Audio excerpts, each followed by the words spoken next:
In this video, we'll make a simple pinball playfield using Blender to simulate the pinball's journey and a small Python script to dynamically activate the bumpers. Our pinball playfield is the default cube that was scaled down and out. It's a rigid body passive object with a friction value of 0.5 to help with the balls it's rolling. Each of the bumpers are cylinders that were extruded up and given a passive rigid body type with a friction of 0.5 and a bounciness of 1. Each of the bumpers has a point light in it that is part of the translucent area up top. The ball is the only active body object. It has a friction of 0.1 and a bounciness of 0.9. The script will look for the bumpers 0, 1 through 0, 5 with the corresponding point lights as well as the pinball object to help determine how far away the pinball is from the bumpers.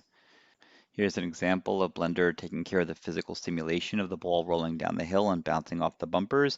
The script is going to need to determine if the pinball makes contact with a bumper and turn it on. Here's a second example with the ball being moved over and Blender dynamically handling the new simulation as the ball falls down in a different path. The script will have to handle that as well.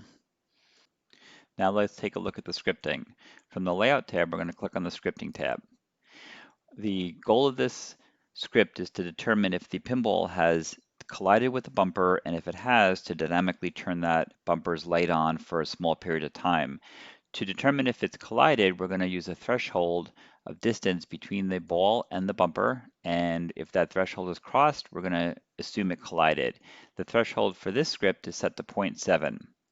When the light energy for the point light in a bumper is off, it's going to have a value of light off, which is 0. And if it's on, we're going to set that value to 200. That will light that translucent material on the top of the bumper for us.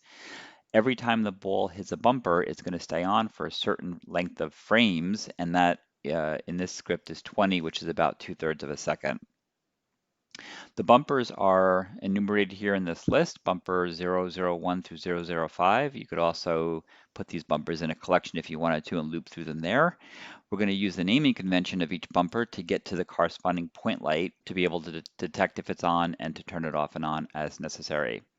You could also use a parent relationship here to find that object as well. The most important object that we're going to be tracking is the ball itself. As Blender moves the ball, due to the physics simulation frame by frame, we're going to keep track of it and then use that to determine if the ball has hit the bumpers. First thing we're going to do out of the gate is make sure every bumper has its corresponding light off. So we're going to get each bumper object, and then we're going to get the corresponding light under each bumper by using the naming convention and then just stripping the 00 what number from the bumper, adding it to the point, and getting that object, turning its energy to off, and then keyframing that on frame 1. Then for every frame in the scene, we're going to loop through it. We're going to ask Blender to move the objects along, in this case, just the pinball object, and make sure that stays updated. And then before the next frame, we're going to check to see if the ball has come into contact with any of our bumpers. That's done by going through every bumper and checking the distance from the ball to the bumper. Our ball is here, and our 1 of 5 bumpers are here. And we're going to grab that distance. And then if that distance crosses that threshold that we set up top, we're going to grab the corresponding light for that bumper. We're going to check to see if that light is off. If the light isn't off, meaning it was hit already, we're not going to want to activate it again. It's already part of another collision, and we're going to leave it alone. If it is off, then we're going to make sure we keyframe it to remain off for up to that right before the frame before the collision, and then we're going to turn the light on and then make sure we enter the keyframe at that frame that it collided on, and then we're going to make sure that that stays on for the length of time that we asked it for, which is 20 frames, and then we're going to, at the next frame, turn it off.